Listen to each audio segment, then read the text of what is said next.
Welcome to news and views. నేను దీపిక. వివిధ వార్తాపత్రికల్లో వచ్చిన హెడ్లైన్స్ చూద్దాం. ముందుగా ఈనాడు ఎడిషన్ చూద్దాం.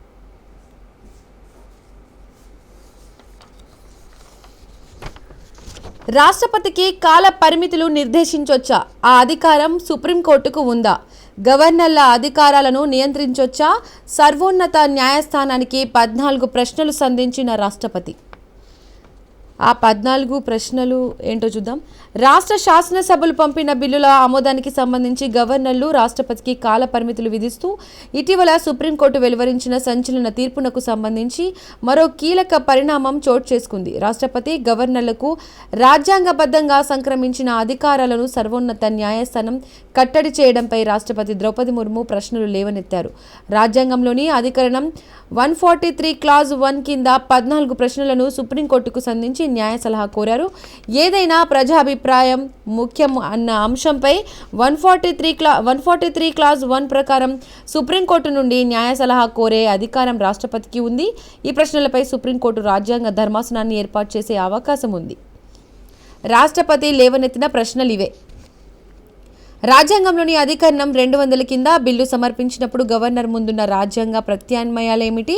అధికరణం 200 కింద బిల్లు సమర్పించినప్పుడు తనకున్న అధికారాలను వినియోగించే అవకాశం గవర్నర్కు ఉన్నప్పుడు ఆయన మంత్రిమండలి సలహాను ఎందుకు కట్టుబడి ఉండాలా? అధికరణం 200 కింద తనకున్న రాజ్యాంగ విచక్షణాధికారాన్ని గవర్నర్ వినియోగించడం న్యాయ పరిశీలన పరిధిలోకి వస్తుందా? అధికరణం 200 కింద గవర్నర్ చర్యలపై న్యాయ సమీక్షకు రాజ్యాంగంలోని అధికరణం 361 పూర్తిగా నిషేధిస్తుందా? రాజ్యాంగపరంగా నిర్దిష్ట కాలపరిమితి లేనప్పుడు అధికరణం 200 ప్రకారం గవర్నర్కు ఉన్న అధికారాలపై న్యాయపరమైన ఉత్తర్వుల ద్వారా కాలపరిమితులు విధించవచ్చా? ఇక్కడ మనం 5 ప్రశ్నలను చూసాము.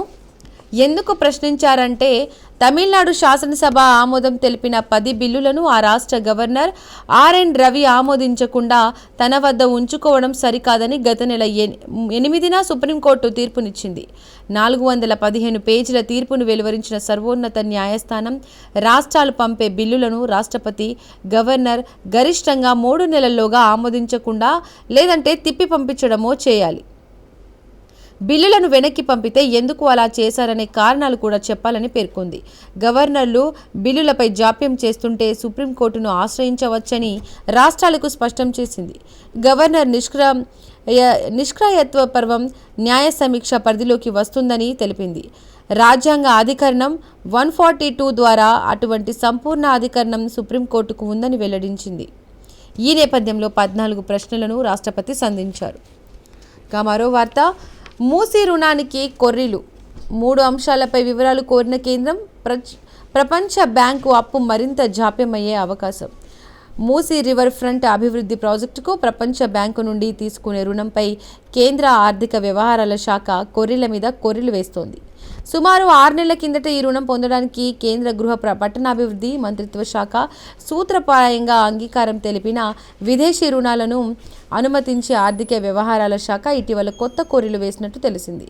గతంలో ప్రపంచ బ్యాంకు రుణం కోసం సిఫార్సు చేయడానికి అంగీకరిస్తూనే సమగ్ర ప్రాజెక్టు నివేదిక అందజేయాలని, రుణ ఒప్పందం జరగడానికి ముందే డిపిఆర్లు సాంకేతికంగా అనుమతి పొందాలని పేర్కొంది. మరో వార్త, యాదగిరి ఆలయంలో ప్రదక్షిణలు చేస్తూ శిల్పాలను చూస్తున్న సుందరిమణులు.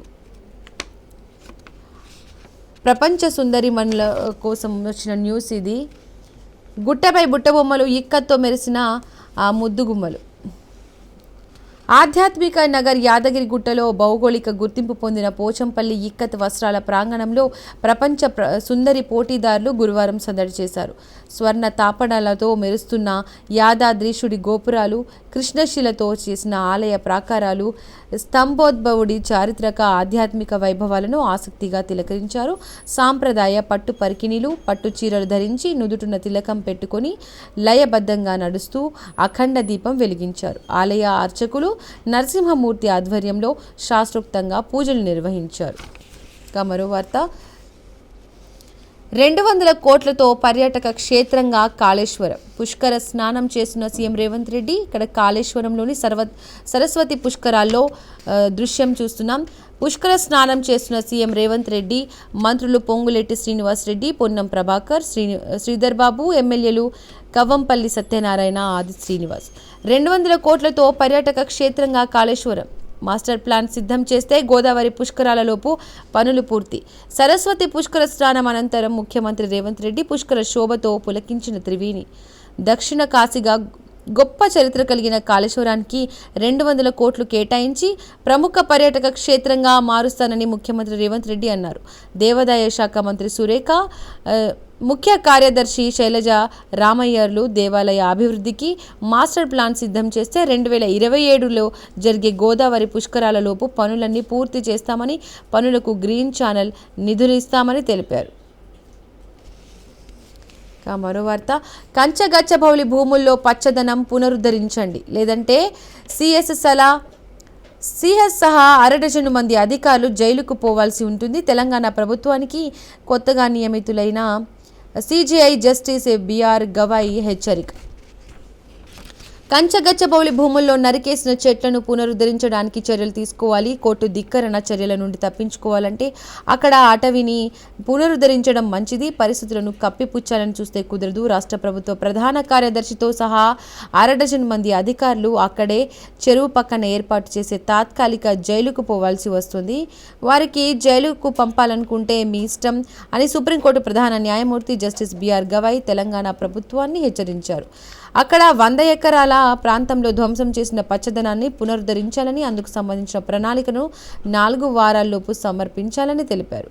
స్వల్ప కాలంలో డజన్ల బుల్డోజర్లను పెట్టి కంచగచ్చబౌలి భూముల్లో చెట్లను నరికేస్తారా?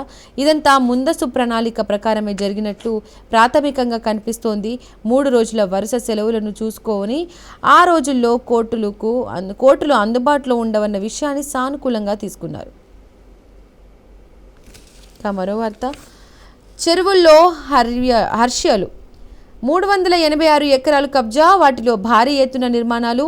టీజీఆర్ఏసీ నివేదికలో కీలక అంశాలు. నిర్మాణాల విలువ 27,000 కోట్లని అంచనా. ఇప్పటి వరకు స్పందించని హైడ్రా. రాజధాని చెరువులో అక్రమ నిర్మాణాలలో చిక్కుకున్నాయి. మొత్తం 171 చెరువులు పాక్షికంగానో పూర్తిగానో కబ్జాదారుల పరమయ్యాయి. వీటి విస్తీర్ణం ఏకంగా 386.72 ఎకరాలు. ఈ విషయాలను స్వయంగా Telangana remote sensing application centre తన నివేదికలో పేర్కొంది. రాజధాని నగరం ఓఆర్ఆర్ పరిధిలో చెరువుల పరిస్థితి టీజీఆర్ఏసీ సర్వే నిర్వహించింది. ప్రతి చెరువును, అక్కడి ఆక్రమణలను గూగుల్ చిత్రాలలో నివేదిక రూపొందించింది. ఇక మరో న్యూస్, నిరసిస్తున్న పశు సంపద. తెలంగాణలో తగ్గుముఖ, జాతీయ పశుగణంలో వెల్లడి.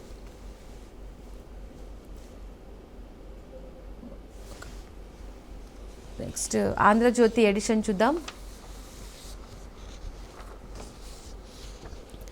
రాష్ట్రపతికి సుప్రీంకోర్టు గడువు విధించడమా? రాజ్యాంగంలో అటువంటి నిబంధన లేనప్పుడు తీర్పు ఎలా ఇస్తారు? అది ఎలా చెల్లుబాటు? 200, 201 అధికారాల కింద గవర్నర్ రాష్ట్రపతికి బిల్లుల ఆమోదం విషయంలో అధికారాలుంటాయి. కాల పరిమితిపై రాజ్యాంగం గడువు విధించలేదు. అలాంటప్పుడు సుప్రీంకోర్టు ఎలా విధిస్తుంది? 14 ప్రశ్నలు సంధించిన రాష్ట్రపతి ద్రౌపది ముర్ము ఆర్టికల్ 143 క్లాజ్ 1 కింద సుప్రీంకోర్టును వివరణ కోరిన రాష్ట్రపతి. సుప్రీంకోర్టును రాష్ట్రపతి వివరణ కోరడమా? ఇది సుప్రీంను సవాల్ చేయడమే. బీజేపీయేతర రాష్ట్రాల అసెంబ్లీలను స్తంభింపజేయాలని కేంద్రం యోచన. తమిళనాడు సీఎం స్టాలిన్ ధ్వజం.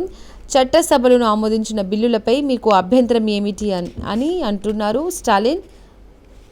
మరో న్యూస్, కాళేశ్వరానికి మాస్టర్ ప్లాన్. ఆలయ అభివృద్ధికి 200 కోట్లు. గోదావరి పుష్కరాల్లో శాశ్వత పనులు.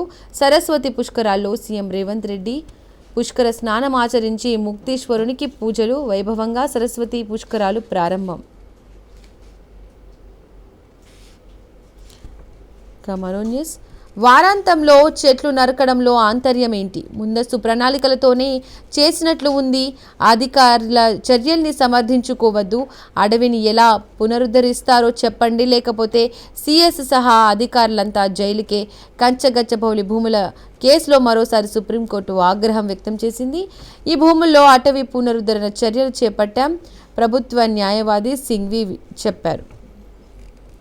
అటవీ ప్రాంతంగా కంచగచ్చబౌలి భూములు నిర్వహణను అటవీ శాఖకు అప్పగించాలి. వన్యప్రాణి రక్షణకి చట్టం కింద తేవాలి. నిపుణుల కమిటీని పునర్వ్యవస్థీకరించాలని సుప్రీంకోర్టుకు సిఈసి తుది నివేదిక. ఇవి ఆంధ్రజ్యోతి ఎడిషన్లో వచ్చిన మెయిన్ హెడ్లైన్స్. నెక్స్ట్ వెలుగులో వచ్చిన హెడ్లైన్స్ చూద్దాం. వెలుగు ఎడిషన్.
నేను చదవా ఇక.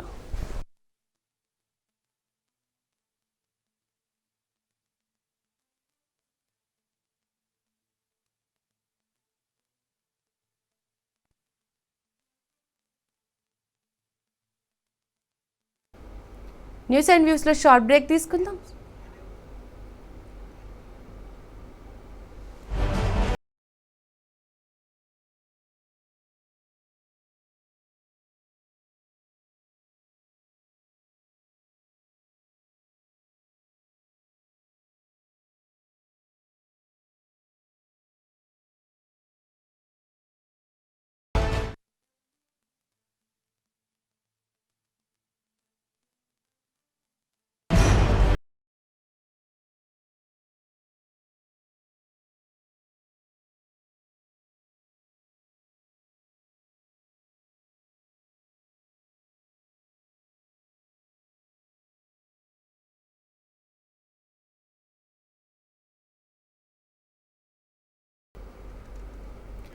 వెలుగు ఎడిషన్ చూద్దాం.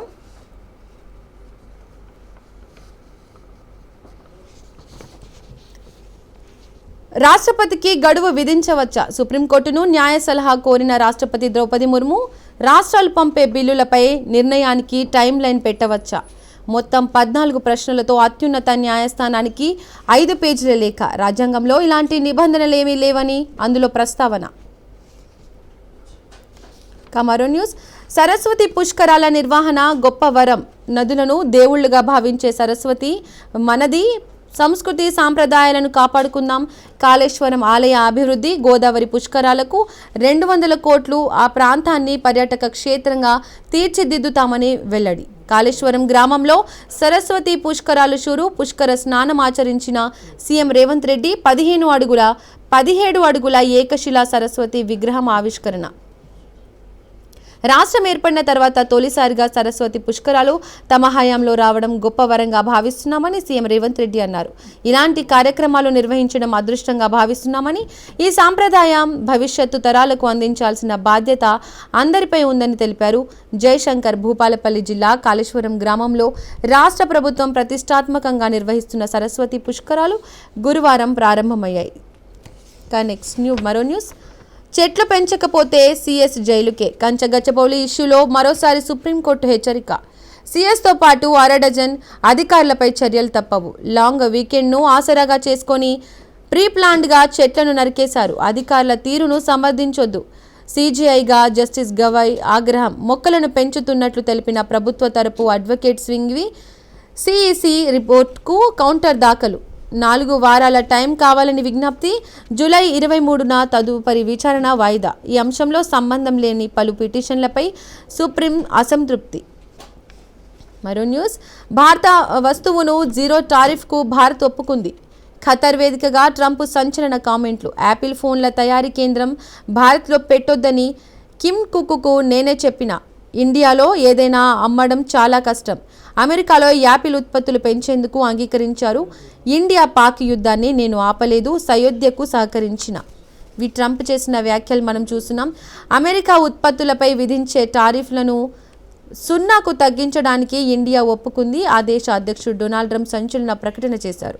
ఇండియానే అమెరికాకు ఈ వాణిజ్య ఒప్పంద ప్రతిపాదన తీసుకొచ్చిందని తెలిపారు. అయితే ట్రంప్ చేసిన కామెంట్లపై విదేశీ వ్యవహారాల శాఖ మంత్రి జయశంకర్ స్పందించారు. అమెరికా ఇండియా మధ్య చర్చలు జరుగుతున్నాయని తెలిపారు. ఇంకా ఏం డిసైడ్ చేయలేదని ఆయన తెలిపారు. మరో న్యూస్, యాదగిరిగుట్టలో వరల్డ్ బ్యూటీస్. పోచంపల్లిలో పర్యటించిన మిస్ వరల్డ్ కంటెస్టెంట్లు గుట్టలో స్వామివారిని దర్శించుకుని ప్రత్యేక పూజలు నిర్వహించారు. ఇవి వెలుగు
తుర్కీ సంస్థ సెలబీపై వేటు. ఎయిర్పోర్టుల్లో భద్రతా సేవల అనుమతులు రద్దు. తక్షణమే అమల్లోకి ఈ నిర్ణయం. బీసీఏఎస్. పాకిస్తాన్కు మద్దతుగా ఉన్న తుర్కీ, అజర్బైజాన్లపై కేంద్రం చర్యలు. పర్యాటకం, వాణిజ్యం సహా వివిధ రంగాల్లో సంబంధాలు తెంపుకోవాలని యోచన. భారత్ పాక్ కాల్పుల విరమణ కొనసాగింపు. ఈ నెల 18న మళ్లీ డీజీఎంఓల భేటీ. పాక్లో అణ్వాయుధాలు క్షేమం కాదు, వాటిని ఐఏఈఏ పరిధిలోకి తేవాలంటున్నారు రాజ్నాథ్. కల్నల్ సోఫియాకు క్షమాపణలు కోరండి, హైకోర్టుకు వెళ్లి మరీ చెప్పండి.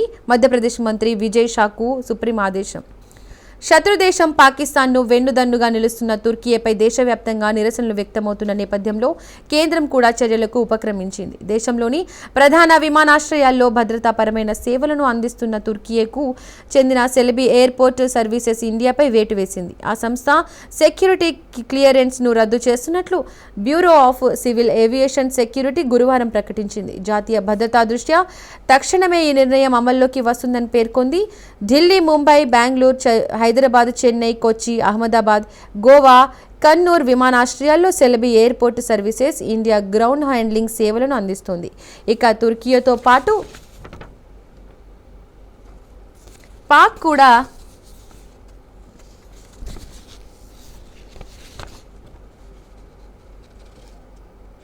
మద్దతుగా అజర్బైజాన్లలో పర్యాటకం, వాణిజ్యం సహా వివిధ రంగాల్లో సంబంధాలను తెగతెంపులు చేసుకోవాలని కేంద్రం యోచిస్తోంది. రాబోయే రోజుల్లో ఈ రెండు దేశాలకు వెళ్లే వారి సంఖ్య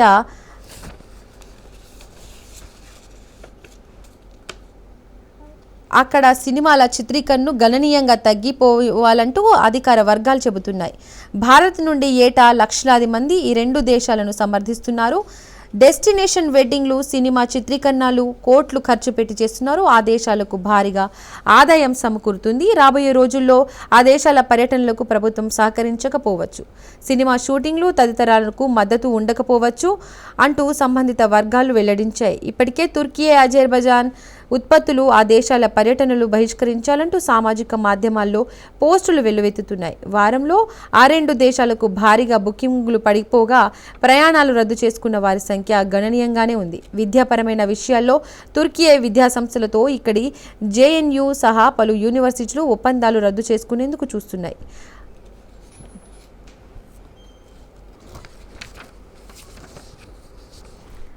భారత్ సూపర్ ఆఫర్. అమెరికా సరుకులపై సుంకాలు మొత్తం ఎత్తేస్తానని ముందుకొచ్చింది. ఈ మేరకు ఒప్పందానికి సిద్ధమైంది. ట్రంప్ మరో సంచలన ప్రకటన చేశారు. భారత్ బదులు అమెరికాలో ప్లాంట్లు నిర్మించాలని యాపిల్కు సూచన. భారత్ పాక్ యుద్ధాన్ని ఆపేందుకు సాయం చేశానని వెల్లడించారు ట్రంప్. భారత్ అమెరికా వాణిజ్య ఒప్పందంపై చర్చలు నడుస్తున్నాయి, ఇంకా ఏమీ ఖరారు కాలేదు. ముందే తీర్పులు ఇవ్వడం అపరిపక్వత అన్నారు. విదేశాంగ మంత్రి జైశంకర్, సింధు నిలిపివేతకు ట్రంప్ ప్రకటనకు సంబంధం ఉందా అంటున్నారు జైశంకర్. దోహా మే 15 అమెరికాకు చెందిన సరుకులపై అన్ని రకాల సుంకాలను ఉపసంహరించుకుంటానని సిద్ధంగా ఉన్నట్లు భారత్ తమకు తెలిపిందని అమెరికా అధ్యక్షుడు డొనాల్డ్ ట్రంప్ మరో బాంబు పేల్చారు. ఖతార్ పర్యటనలో ఉన్న ట్రంప్ ఆ దేశ రాజధాని దోహాలో గురువారం జరిగిన ఓ వాణిజ్య సదస్సులో పాల్గొన్నారు. ఈ సందర్భంగా మాట్లాడుతూ ఈ సంచలన ప్రకటన చేశారు. ఎటువంటి సుంకాలు లేని ఒప్పందానికి సిద్ధంగా ఉన్నట్టు భారత్ నుండి ప్రతిపాదన వచ్చిందన్నారు. ట్రంప్ ప్రకటనలపై భారత విదేశాంగ మంత్రి జైశంకర్ స్పందిస్తూ, భారత్ అమెరికా మధ్య వాణిజ్య చర్చలు కొనసాగుతున్నాయి. అవి సంక్లిష్టమైనవి. అన్నిటిపైన స్పష్టత వచ్చే వరకు నిర్ణయం తీసుకోవడం అంటూ ఉండదు.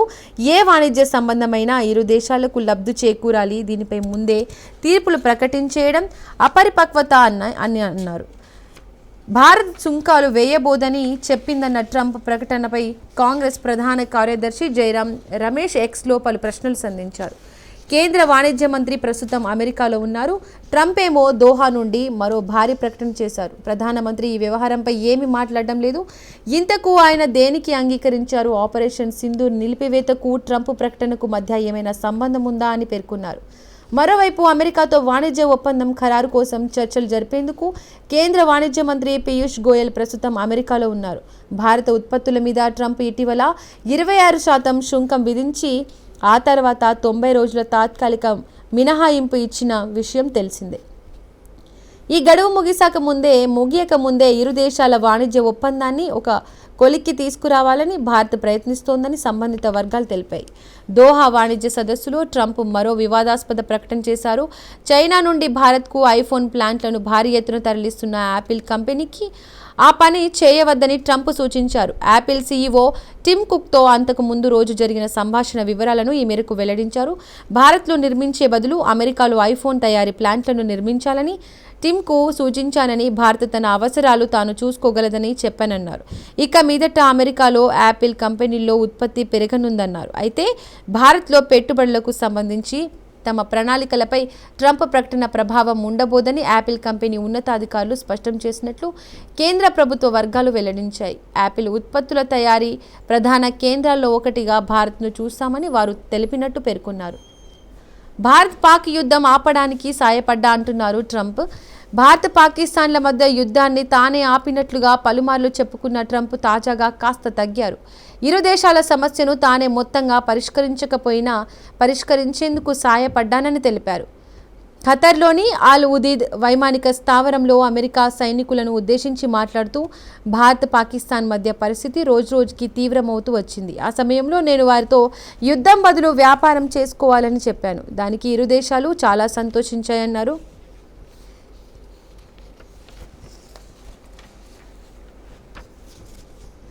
తుర్కీ సంస్థ సెలబీపై వేటు. ఎయిర్పోర్టులో భద్రతా సేవల అనుమతులు రద్దు. తక్షణమే అమల్లోకి ఈ నిర్ణయం అంటున్నారు బీసీఏఎస్.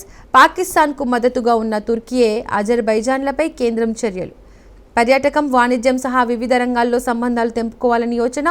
భారత్ పాక్ కాల్పుల విరమణ కొనసాగింపు. ఈ నెల 18న మళ్లీ డీజీఎంఓల భేటీ. పాక్లో అణ్వాయుధాలు క్షేమం కాదు, వాటిని ఐఏఈఏ పరిధిలోకి తేవాలి అంటున్నారు రాజ్నాథ్ సింగ్. కల్నల్ సోఫియాకు క్షమాపణలు కోరండి. శత్రుదేశం పాకిస్తాన్కు వెన్నుదన్నుగా నిలుస్తున్న తుర్కీపై దేశవ్యాప్తంగా నిరసనలు వ్యక్తమవుతున్న నేపథ్యంలో కేంద్రం కూడా చర్యలకు ఉపక్రమించింది. దేశంలోని ప్రధాన విమానాశ్రయాల్లో భద్రతాపరమైన సేవలను అందిస్తున్న తుర్కీకు చెందిన సెలబీ ఎయిర్పోర్ట్ సర్వీసెస్ ఇండియాపై వేటు వేసింది. ఆ సంస్థ సెక్యూరిటీ క్లియరెన్స్ను రద్దు చేస్తున్నట్లు bureau of civil aviation security గురువారం ప్రకటించింది. జాతీయ భద్రతా దృష్ట్యా తక్షణమే ఈ నిర్ణయం అమల్లోకి వస్తుందని పేర్కొంది. ఢిల్లీ, ముంబై, బెంగళూరు, హైదరాబాద్, చెన్నై, కొచ్చి, అహ్మదాబాద్, గోవా, కన్నూర్ విమానాశ్రయాల్లో Celebi Airport Services India ground handling సేవలను అందిస్తోంది.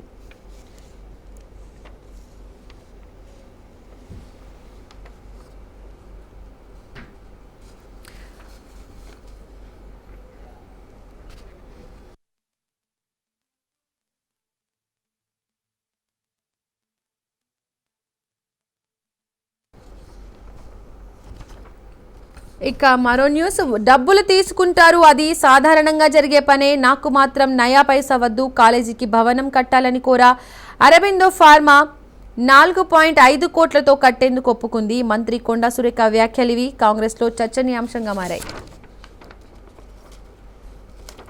తమ వద్దకు వచ్చే వివిధ కంపెనీల ఫైళ్లను క్లియర్ చేసేందుకు మంత్రులు మామూలుగా డబ్బులు తీసుకుంటారంటూ మంత్రి కొండా సురేఖ మరోసారి వివాదాస్పద వ్యాఖ్యలు చేశారు.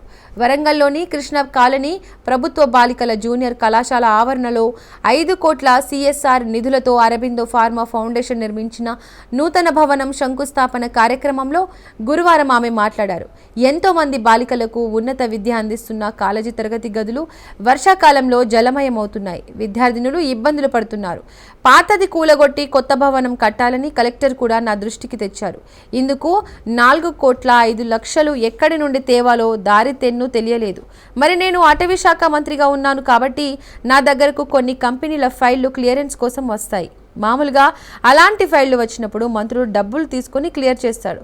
అప్పుడు వాళ్లతో నేను అన్నా, మాకు ఒక్క నయా పైసా ఇవ్వాల్సిన అవసరం లేదు, మీరు సమాజ సేవ చేయండి, మా స్కూల్ ఒకటి డెవలప్ చేయండి, మీ పేరు గుర్తుండిపోతుందని చెప్పా. అప్పుడు మా చేతుల్లో లేదు, పై వాళ్లతో మాట్లాడతామని అరబిందో ఫార్మాకు చెందిన సదానందరెడ్డి చెప్పారు. చివరకు సిఎస్ఆర్ నిధులు 4,05,00,000తో కాలేజీ భవనం కడతామని చెప్పినప్పుడు నాకు సంతోషం కలిగింది అని మంత్రి సురేఖ వ్యాఖ్యానించారు.